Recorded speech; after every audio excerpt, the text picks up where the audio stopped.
brought to you by Palvi Agrico. आता शेतीसाठी जे काही लागणार ते घरपोच मिळणार, तेही मोबाईलच्या एका क्लिकवर.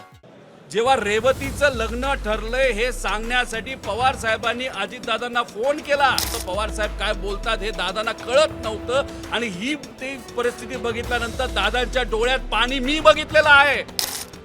मग ही भावनिक भूमिका दादांची असताना याच्यामध्ये आम्ही राजकारण का करू? अरे नको आम्हाला हे विलिनीकरण, पण अजितदादांना न्याय तर द्या.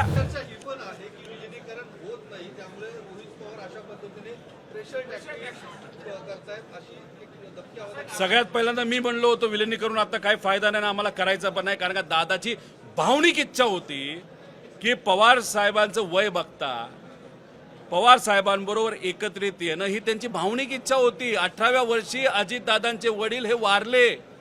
आनंद आजोबा हे वारल्यानंतर अजितदादांना कुणी मुलासारखं वागवलं असेल तर पवार साहेबांनी वागवलं, आणि हे त्यांच्या मनात होतं, हे त्यांनी आम्हाला बोलून दाखवलं.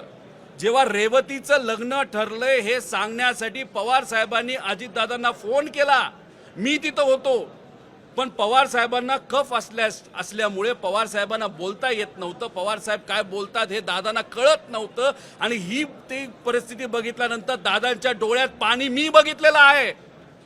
मग ही भावनिक भूमिका दादांची असताना याच्यामध्ये आम्ही राजकारण का करू? अरे नको आम्हाला हे विलिनीकरण, पण अजितदादांना न्याय तर द्या. त्याच्यासाठी FIR तर करा. साधी FIR होत नसेल तर अजितदादांना न्याय कसा मिळणार, असं आमचं मत आणि लोकांचं मत आहे.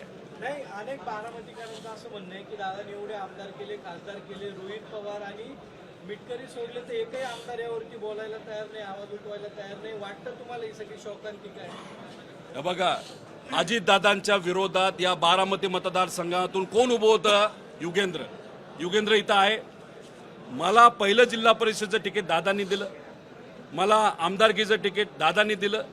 आणि राजकारणात आम्ही दोघं येण्यापूर्वी लहानपणीपासून जन्मापासून आम्ही त्यांचे पुतणे, आम्हाला त्यांनी मांडीवर खेळवलंय हे आम्हाला माहीत आहे. मग अशा परिस्थितीमध्ये आम्ही आमच्या लेवलवर त्या ठिकाणी भांडतोय. आता काल अमोल मिटकरींना संधी दादांनी दिली. नायकवडेंना भाषणातून शब्द दिला होता की तुला मी तिथं आमदार बनवतो, दादांनी करून दाखवलं, ते तिथं आले होते. आता बाकीचे काय येत नाहीत हे मी कसं सांगू शकणार? तो त्यांचा तिथं विषय आहे. नाही, पण शोकांतिका वाटते का तुम्हाला एक सगळी? त्यांनी पण यायला पाहिजे या तुमच्या लढ्यामध्ये. त्यांच्या मनामध्ये असेल, पण त्यांना येता येत नसेल, काय येता येत नाही मी नाही सांगू शकणार.